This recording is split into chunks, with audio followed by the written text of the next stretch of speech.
Hey friend, Black Girl Tech here. Today I wanted to talk about my overall experience in working as a developer slash engineer in the technology industry. So I'm just going to cover some of the good points about it, and we'll cover some of the cons in relative to the pros in another video. But to start off with, one of the great things about technology, of course, are the people. I've met some very, very good people over the course of my career. I would say as any job, any career, you build relationships, strong relationships that, can last over a lifetime with people. So I'm very appreciative for the connections and the relationships that I have built throughout my career and in the technology industry and overall developer community, both here in Atlanta, Georgia, and back at home in New York. So that's the first pro I would say about working as a developer in this industry. Over my 20 years of experience, if you watched my earlier videos, you'll see that I started in 1999. So since then, I have always been either the only Black woman or woman of color in the engineering organization or the entire company at some point.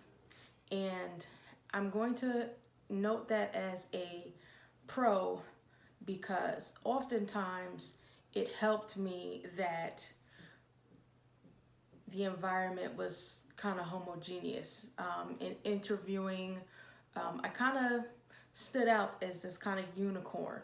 Oftentimes, the people who were interviewing me kind of were in a bit of disbelief that I was who I was and I could do what I do. So I think it, instead of helping me or harming me, I think me being a woman of color actually helped, at some points getting me into the door because they were, may have been eager in diversifying, actually valuing someone from another community, coming to work at the company, etc.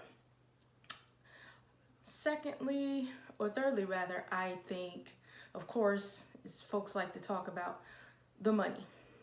So the income in this industry and for my particular job is pretty lucrative and can be pretty lucrative.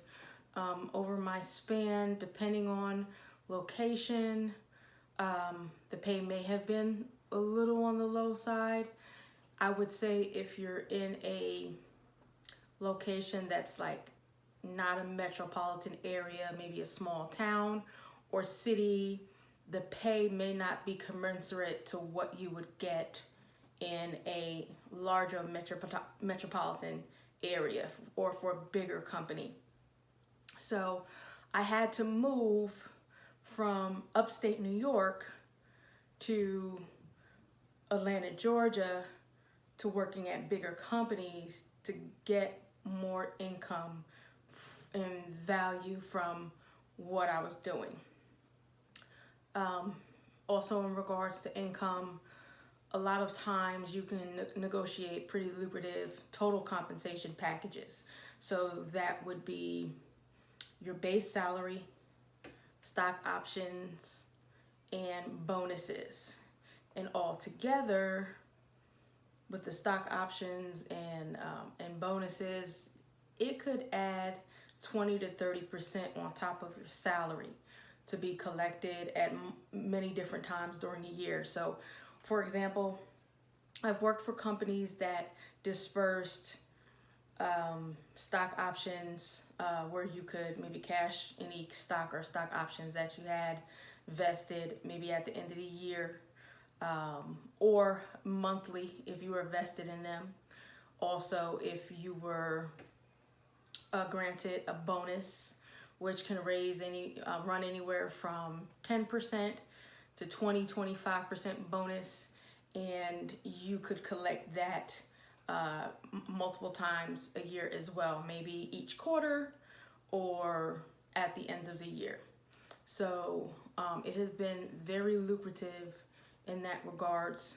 a specific situation that stands out to me is, say you're working at a startup or a company who wants to go public.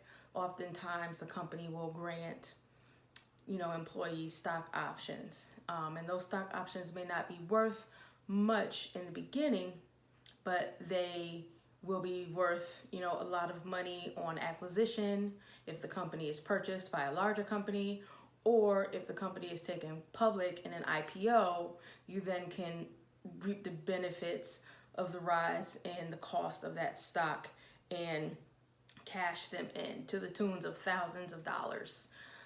So that's the monetary benefit of, working in the tech industry. You definitely can consistently make over six figures, every year once you reach the maybe mid to senior level, position in your career. So more so if you're in like a junior-ish role, you'll probably be right under that, which is still, pretty good given the national income averages of, I think, around $40,000 or $50,000 a year. Technology workers always seem to entry level come right in above that. So definitely, worth it coming in the door, working in the tech industry. So additional benefits are more tangibles, like in-office perks. So a lot of the companies that I've worked for, in the office, you have all sorts of incentives for work-life balance, like snack rooms, video games, gaming machines like, pinball machines, pool tables, video games, things to help you, kind of relax, unwind through the day, have fun at work. Like I said, definitely contributing to work-life balance.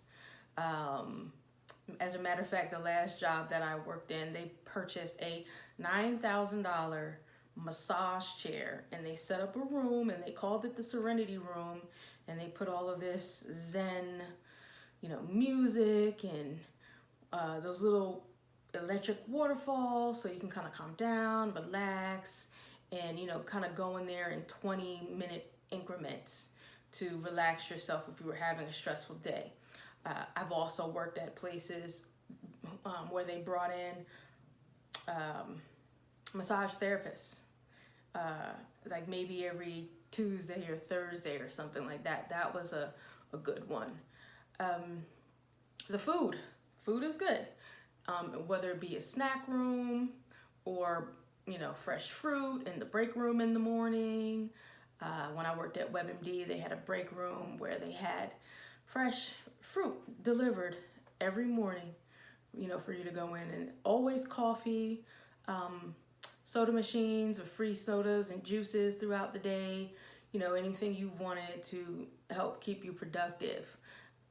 Sometimes the snacks were healthy, sometimes the snacks were not so healthy, but I think a lot of companies these days are trying to stay more on the healthy side, or at least give a good balance of the types of snacks that they offered in the office. Along with that, the company may do something like celebrating birthdays. We have cake day.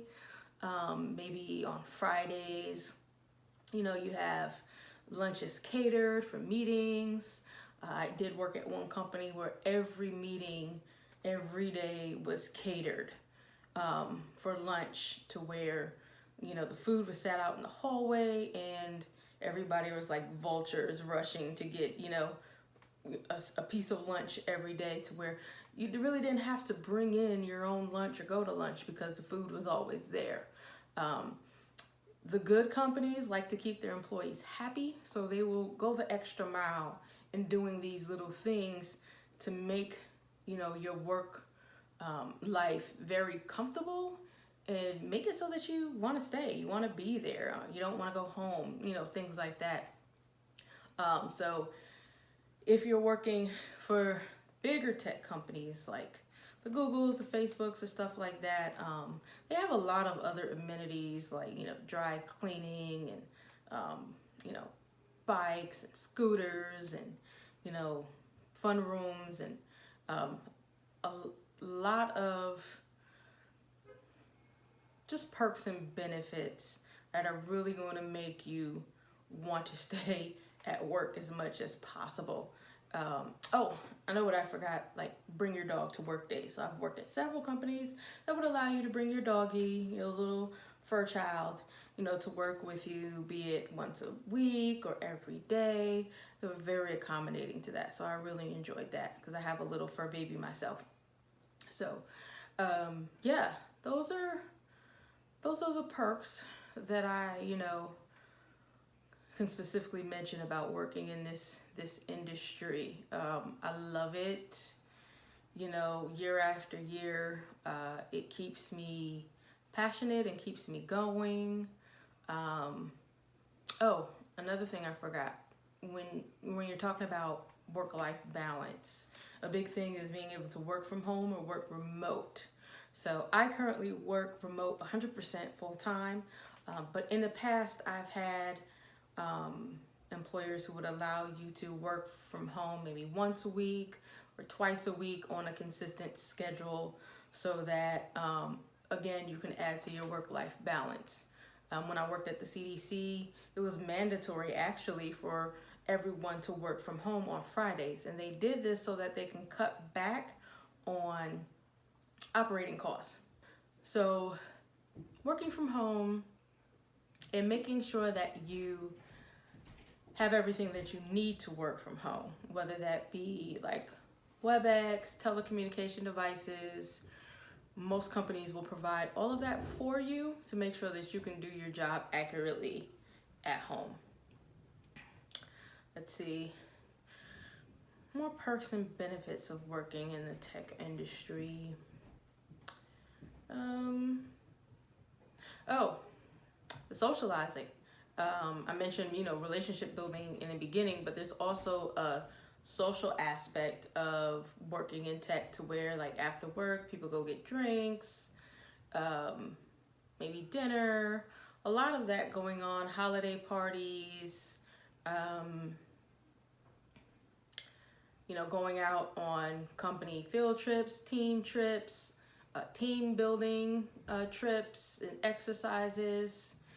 Those are very helpful, and forming a bond with your team.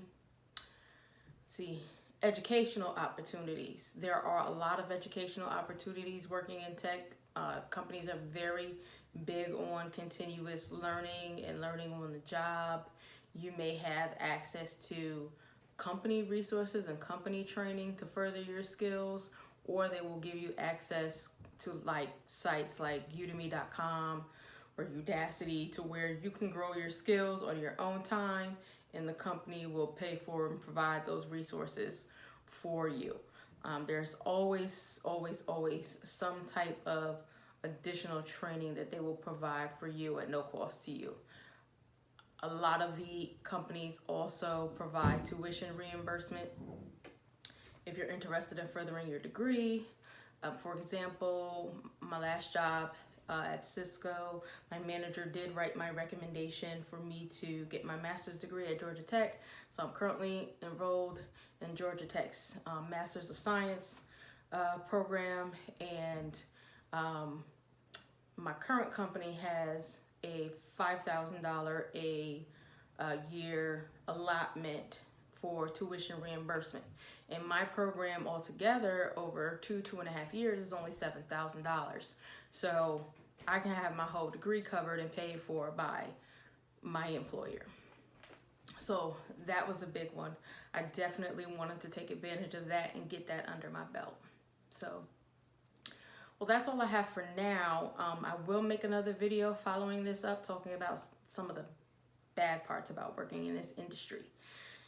It can be very, very good, but there's also a downside around navigating, the culture, things like that, that also can present itself. So we'll talk about that in my next episode.